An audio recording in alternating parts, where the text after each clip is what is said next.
ప్రియమైన వాళ్ళరా, యేసుక్రీస్తు ప్రభువు మరణించడానికి వచ్చాడు. ఆయన ఎందుకో తెలుసా? ప్రజల పాపాల నిమిత్తము ఆయన సిలువ మీద అత్యంత దారుణంగా కిరాతకంగా మరణించాలి. ఆ పట్టణం గురించి, ఆ ప్రజల గురించి వేదనతో నా ప్రియమైన వాళ్ళరా ఆయన తన ప్రజల నిమిత్తము ఎలాగైనా సరే వారిని పాపము నుండి, దాని నుండి వచ్చే శాపం నుంచి విడిపించాలని ఆయన గొర్రె పిల్లగా యెరూషలేములోనికి ప్రవేశించాడు. ఎలాగండి అంటే ఒక విషయం మీకు చెప్తాను. చెప్పిన తర్వాత ఇందులో ఒక 3 ప్రాముఖ్యమైన సత్యాలు ఉన్నాయి. వాటిని మనం ఒక్కొక్కటి చూద్దాం. ఆ మధ్య పాతకాలంలో బొగ్గు గనిలో కొంతమంది కార్మికులు పనిచేస్తున్నారు. పని చేస్తూ ఉంటుంటే ఆ బొగ్గు గనిలో అక్కడక్కడ ఈ ప్రియమైన వాళ్ళ పెట్రోల్ బావులు కూడా ఉన్నాయట.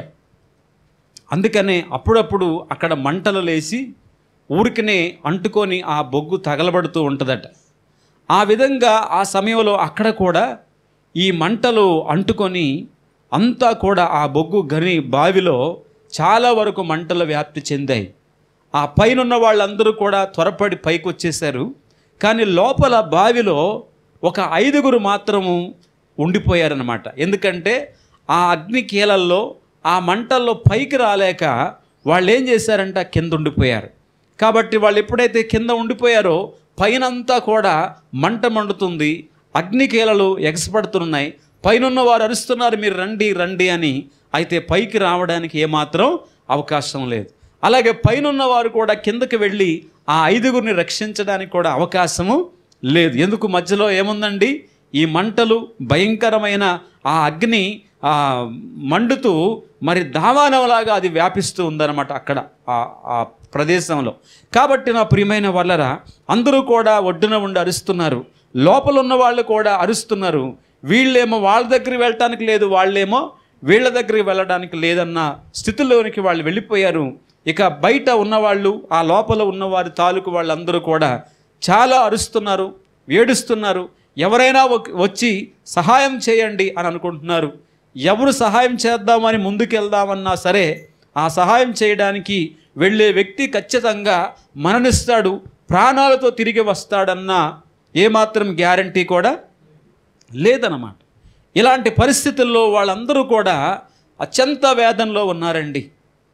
ఇలాంటి సమయంలో ఒక వ్యక్తి వచ్చాడు, ఒక యవ్వనస్తుడు, బలమైన యవ్వనస్తుడు వచ్చాడు. ఆయన అంటున్నాడు, నేను వెళ్ళి ఆ 5గురిని కూడా కాపాడుతాను అని అన్నారు. అలా అనగానే అక్కడున్న వాళ్ళందరూ, ఒరే అబ్బాయి, అక్కడ 5గురు ఆ అగ్నిలో ఇరుక్కున్నారు, ఆ గనిలో ఉన్నారు, కానీ వాళ్ళు బ్రతికున్నారో లేదో తెలియదు. తర్వాత వాళ్ళు రక్షించడానికి వెళ్ళినటువంటి నీవు ప్రాణంతో తిరిగి వస్తావన్న గ్యారంటీ లేదు. కాబట్టి నీవు అలాంటి సాహసాలకు ఒడిగట్టొద్దు అని వాళ్ళు చెప్పారు. అయినా సరే నేను వెళ్తానని అన్నాడు. ఈ విధంగా అక్కడ గని యొక్క మేస్త్రి ఉంటాడు కదండి, వాళ్ళ మేస్త్రి ఉంటాడు కదా, మేనేజర్ ఉంటాడు కదా, ఆయన ఏమన్నాడనంటే, బాబు, నీ సాహసానికి, నీ త్యాగానికి మరి నిజంగానే గొప్ప వ్యక్తివి నువ్వు, నిన్ను చాలా గొప్పగా నిన్ను అభినందిస్తున్నాను. కానీ విషయం గుర్తుపెట్టుకో, లోపల అగ్నిలో ఆ గనిలో ఇరుక్కున్న వారు బతికున్నారో లేరో తెలియదు. ఒకవేళ బతికి ఉంటే నువ్వేదన్నా సాహసం చేస్తే ఉపయోగం ఉంటుంది, కానీ వాళ్ళు బ్రతుకున్నారో లేరో తెలియదు. కాబట్టి నువ్వు వెళ్ళడము అనవసరమేమో అన్నారు. ఇంకొక విషయం కూడా చెప్పారు, నీవు వెళితే ప్రాణంతో తిరిగి వస్తావో లేదో తెలియదు, అందుకని ఆలోచించు అన్నారు. అంటే ఆయన చెప్పినా, అంతకుముందు వాళ్ళు చెప్పినా ఒకటే అర్థాన్ని చెప్పారు. ఏం చెప్పారు? నువ్వు వెళ్ళొద్దు, వాళ్ళు ఉన్నారో పోయారో తెలియదు, బ్రతికున్న నువ్వెందుకు వాళ్ళకి ఇంత సాహసం చేసి త్యాగం చేసి వెళ్ళి నీ ప్రాణాలు ఎందుకు పోగొట్టుకుంటావని నివారించారనమాట. అయితే ఆ యవనస్తుడు చివరికి ఏమన్నాడు తెలుసా? లేదండి, నేను వెళతాను, వారిలో ఒక్కడ బ్రతికినా సరే బ్రతికినట్టే. నువ్వు వెళితే చస్తావురా అంటున్నారు. లేదు, నేను చచ్చినా పర్వాలేదు, ఆ 5గురిని నేను కాపాడుతాను, వారు కొర ప్రాణాలతో ఉన్నా సరే వాళ్ళని నేను పట్టుకొస్తాను, వాళ్ళని కాపాడుతాను అని చెప్పేసేసి అన్నాడనమాట. సరే నీ ఇష్టం అని చెప్పేసేసి అతన్ని సిద్ధం చేసి మొత్తానికి ఆ మంటల్లో నుంచి ఆ బావిలోనికి దించారు. నిజంగానే ప్రియమైన వాళ్ళరా, వారి ఆలోచనలకు భిన్నంగా ఆ 5 కింద వారు మామూలుగానే ఉన్నారు, క్షేమంగానే ఉన్నారు. వాళ్ళేమీ అగ్నికి ఆహుతి కాలేదు. వెంటనే ఒక్కొక్కరిని కూడా ఆ అగ్ని కీలల్లో నుంచి, ఆ మంటల్లో నుంచి ఆ యవనస్తుడు పైకి తీసుకొస్తా ఉన్నాడు. అలా 5 కూడా క్షేమంగా బయటికి తీసుకొచ్చేసాడండి. బయటికి తీసుకొచ్చిన తర్వాత ఆయన కూడా బయటకు వచ్చాడు, ప్రాణంతోనే బయటకు వచ్చాడు.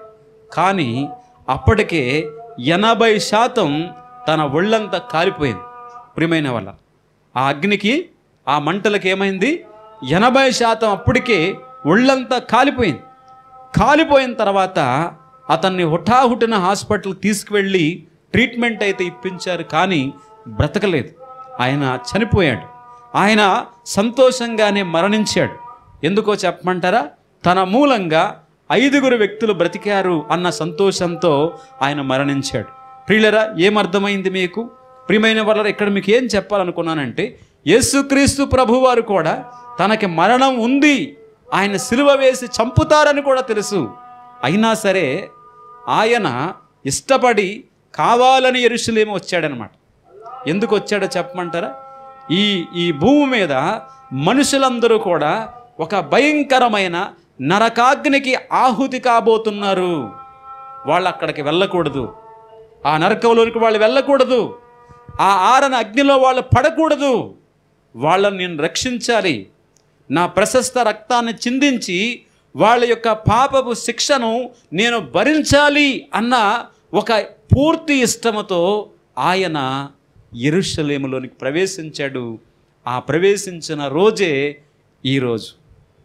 దేవునికి మహిమ కలుగునుగా.